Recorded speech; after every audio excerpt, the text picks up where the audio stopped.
All right, hello, and welcome to Fraud in the News with the ACFE. For those of you who did not join us last month, this is the second edition of a new thing we're doing here every month where we just kind of talk about some fraud stories that are in the news. And thankfully this time it's not just me by myself, but I'm Mason Wilder. I'm our research specialist here at the ACFE, and this month I'm joined by... I'm Sarah Hoffman, the Public Information Officer here at the ACFE, and we're going to take a look at some stories that are recent in the news right now, and that have also been kind of in the news in the past month or so that are related to fraud. So I think starting off, one of the biggest things in the news right now for everyone, at least in the U.S. media, is the government shutdown. We're on day 34 right now of the government shutdown, and it's really affecting all sorts of things. I mean, it's affecting, obviously, the federal workers that are either working without pay or not working. It's also trickling down to affect all sorts of other stuff as it keeps going on longer and longer. And one of the things that actually came out this week was a couple days ago, the FBI Agents Association released a number of firsthand accounts of how the shutdown is affecting the day-to-day work of different agents. And something that really stuck out to me was they included in these firsthand accounts how it's affecting healthcare and securities fraud investigations. And one of those accounts said it was from an agent in the field working on a case having to deal with healthcare fraud.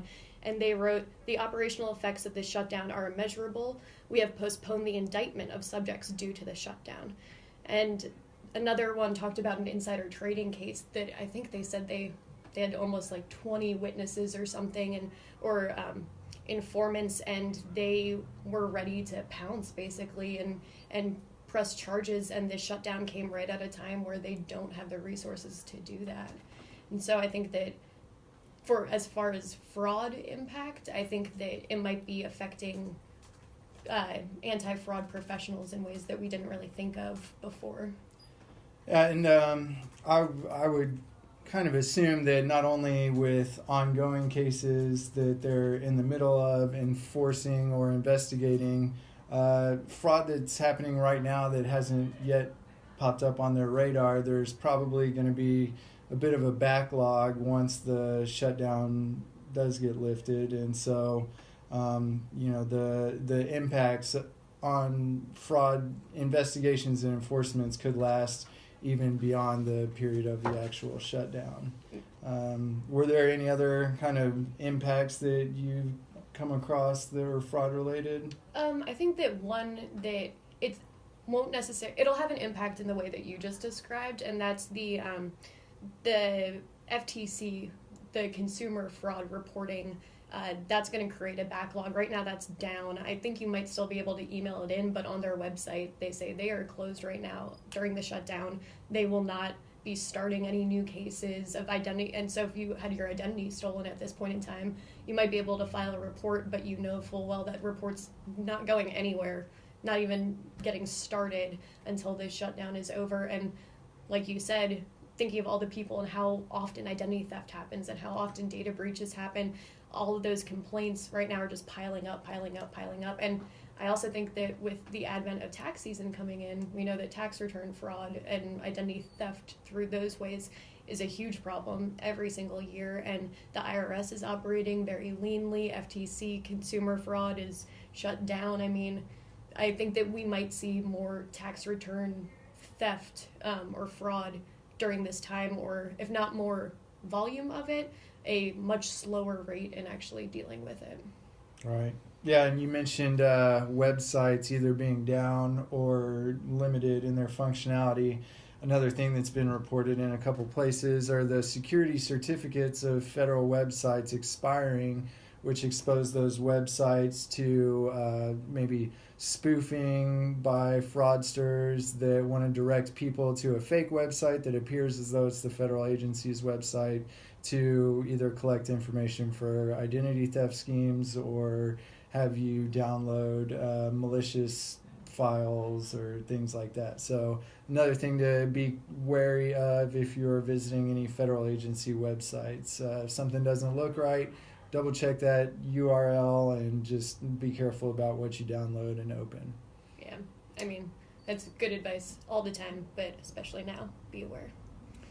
All right, so hopefully that shutdown gets wrapped up soon and our federal workers can go back to receiving a paycheck for their work. But moving on, one story that caught my attention recently is this fraud that occurred in Mozambique. It was a corruption scheme that actually occurred starting in about 2011, but the main deals were in 2013. But according to reports, this has involved more than $2 billion worth of federal contracts related to maritime projects in Mozambique.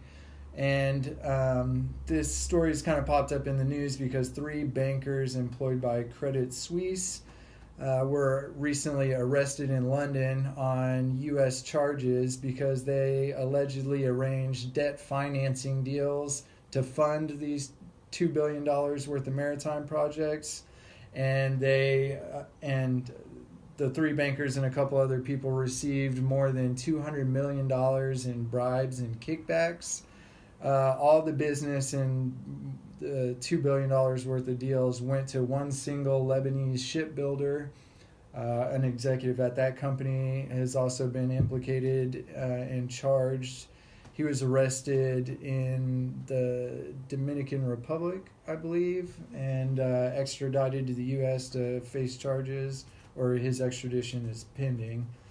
But anyway, so it's not often that we see fraud schemes that go up into the billions, and the significance for this case is the recent arrests on 3 different continents of people involved with this scheme, and it just being such a huge financial impact on an otherwise poor nation. So yeah, what are some of the implications you think? Because you mentioned these are the bankers themselves getting arrested. It's not necessarily the bank having charges pressed against it. It's the individual bankers, and we saw something like this with 1MDB too, right? Right. So also recently some Goldman Sachs bankers faced U.S. charges in relation to some of their facilitating the 1MDB corruption scandal.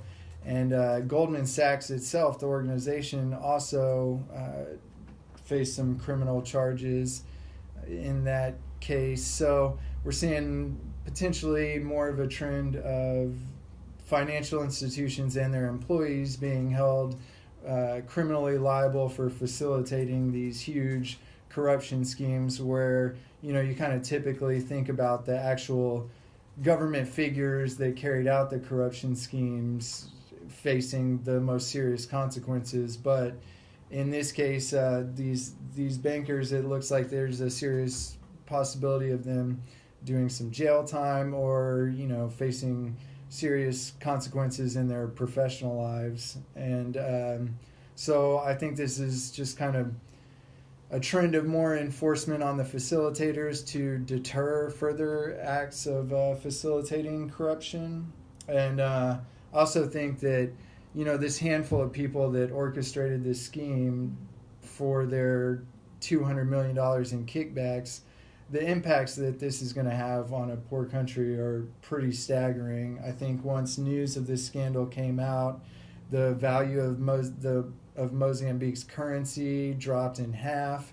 And I mean, there's still wide-ranging implications for the country. It could bankrupt the country because of these debt financing deals that were arranged by these bankers.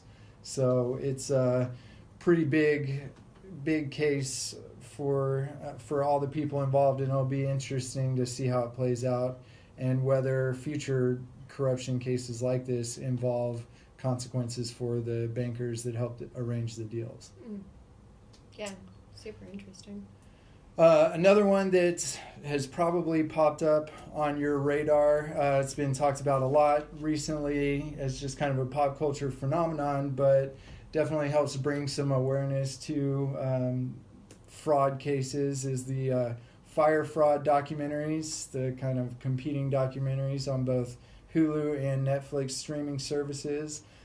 Full disclosure, I have not watched either one of these yet. I'm somewhat familiar with the aspects of the case, but luckily Sarah has watched both of them for us and can tell us a little bit about each of these documentaries. Yeah, I watched the Hulu one the day it came out and the Netflix one the day it came out. I love everything pop culture, and I think that this is a really interesting story of fraud that has captured the public's attention because it is colorful in its nature, but I think that it can do a good job kind of introducing members of the general public to some of the more minute parts of fraud, sort of, or minutia. So I would say that the Netflix documentary, which is called Fyre, whereas the Hulu one is called Fyre Fraud, the Netflix documentary focuses more on the actual event itself. It's kind of the build-up to the event, what went wrong during the event, and then that's kind of where it stops. The Hulu one was more of a look at, okay, we know that this event was a disaster, and we know that people were ripped off, so let's take a look at the main person behind it, Billy McFarland, who's currently in prison, and let's take a look at him starting from when he was, they even start with an anecdote about when he was a little kid. He hacked into his elementary school computer system to advertise his burgeoning crayon business. And so they start with that, go to some of his other failed business ventures, and they really paint, to me, that documentary paints a picture of what type of person he was. That also, the Hulu documentary has interviews with Billy McFarland. The Netflix one does not. And that is a point of contention for some people because he was compensated for his interviews with Hulu. Netflix came out with that and said, we refuse to pay him, and that's why we don't have him. And Hulu did pay him, and we don't agree with the ethics of that.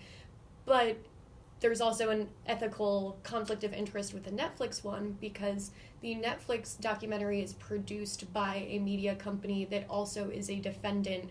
The media company that produced the Netflix one is currently being sued for their connection to Fyre Fest because they were the social media promotions company. So it made for an interesting watch knowing that going into it too, because I definitely think that they downplayed their role versus in Hulu's documentary, they talk a lot about how that media production company, really, they were the ones behind all the Instagram advertisements. The Hulu one painted like they knew that the festival was never going to happen, and they still promoted it like it was going to happen. Well, yeah, you can definitely see why there might be some kind of credibility issues or concerns there. But as far as I've heard from everyone I've talked to that watched them, they're at least entertaining, if not informative.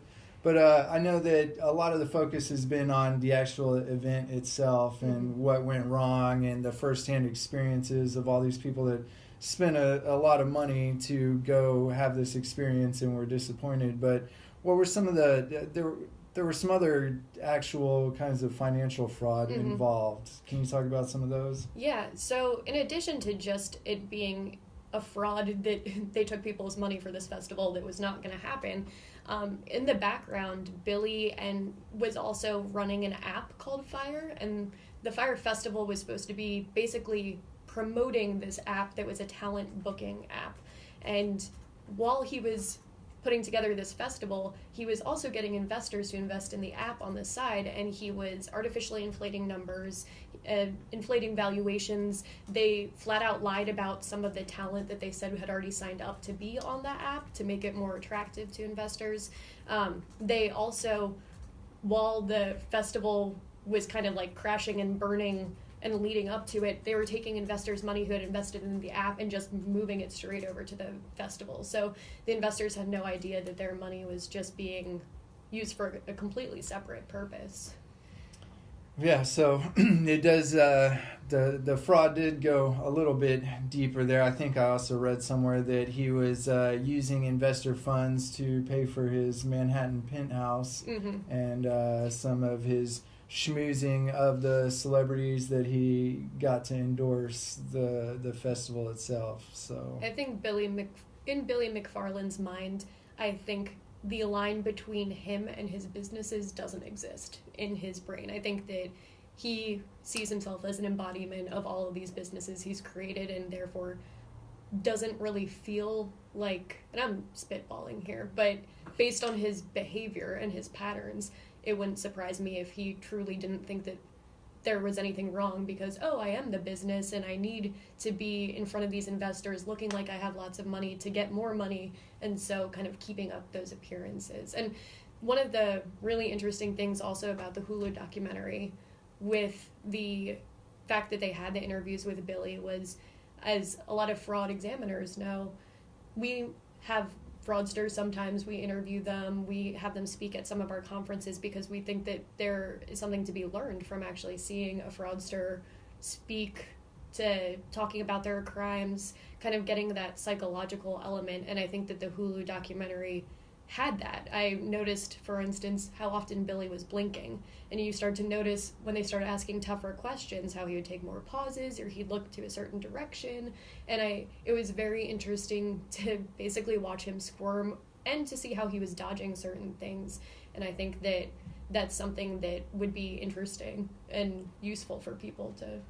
Right, we try and incorporate interviews with fraudsters at a lot of our conferences and in our seminars and things like that, because it is valuable for fraud examiners to kind of get some insight into the mind of fraudsters and how they think, because that can help you understand where the vulnerabilities are for different controls that they might try and exploit, or how they carry out their schemes. And so that's those documentaries. If you've got access to one of those streaming services, you might be able to take something away from it that helps you in your job. So otherwise, they just seem to be entertaining watches. Yeah. So I mean, at the very least, you will be heavily entertained by both of them. But I would say overall, specifically for fraud examiners, people in the anti-fraud industry, if you're only going to watch one of them, I would say that the Hulu one is more worth the watch, just because they do dive into the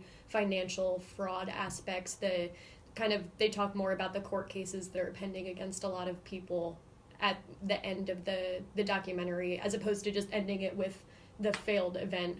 They follow up a little bit more and get a little bit more into the fraud itself. Well, so speaking of entertaining fraud things, if you weren't with us last month, we try and in some of our newsletters, we have the Can't Make This Fraud Up. It's always fun to find some unique fraud stories out there. So one that recently came across our radar was this woman that was the tax manager for Swisher Sweets International. If you're not familiar with them, that's a cigar company. And she and her husband were recently charged with committing a fraud scheme that involved false billing through a company owned by their friend. They defrauded the company out of $4 million and then spent that money on a 460-acre farm, lots of gold and silver, and guns and ammo and some vehicles, because they were apparently preparing for the fall of the U.S. government. So some doomsday prepper action there, motivating the fraud. Yeah, now with the shutdown, were they that far off? Yeah, they maybe they were more prescient than we'd like to admit, but they almost got away with it, but they ended up getting caught. So close but no cigar for this couple.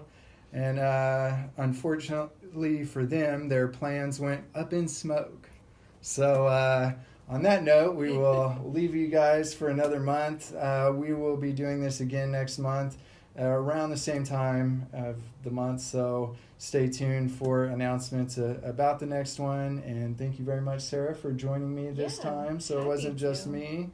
And if you've got any questions about the content we talked about or suggestions for the next edition, please feel free to let us know in the comments or reach out to us on any of our social media platforms. Thank you so much for watching.